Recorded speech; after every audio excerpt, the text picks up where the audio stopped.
এই কোরআনকে আল্লাহ পাক রব্বুল আলামিন নাজিল করেছেন এজন্য যেন পৃথিবীবাসী, পৃথিবীর মানুষগুলো অন্ধকার থেকে আলোর পথে যেতে পারে।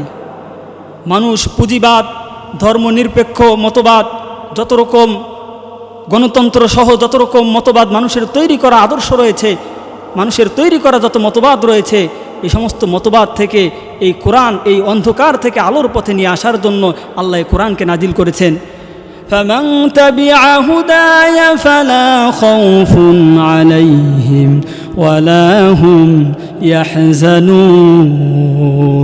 যে ব্যক্তি এই কোরআনের আইনকে ফলো করবে, কোরআনকে অনুসরণ করবে, কোরআন বলে তাদের কোনো ভয় নাই, তাদের কোনো চিন্তা নাই, তাদের কোনো পেরেশানি নাই। এজন্য কোরআনকে অনুসরণ করতে হবে।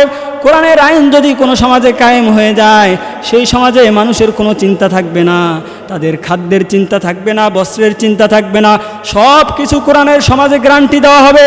তাদের চিকিৎসা, তাদের বাসস্থান সহ সব কিছু কোরআনের সমাজে গ্যারান্টি দেওয়া হবে, চুরি ডাকাতির ভয় থাকবে না। এজন্য এই কোরআন এসেছে মানুষকে অন্ধকার থেকে আলোর পথে নিয়ে আসার জন্য।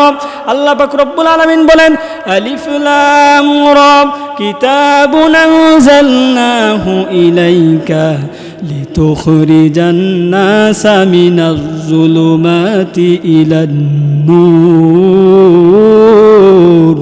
আল্লাহ পাক রব্বুল আলামিন বলেন, হে নবী, আপনার কাছে এই কিতাবকে নাজিল করেছি এই জন্য যাতে করে পৃথিবীর অন্ধকারচ্ছন্ন মানুষগুলোকে অন্ধকার থেকে আপনি আলোর পথে নিয়ে আসতে পারেন। এজন্য কোরআনকে যারা অনুসরণ করবে তারা হেদায়েতের পথ পাবে, আর যারা কোরআনের বিরোধিতা করবে তাদের ঠিকানা হবে জাহান্নাম।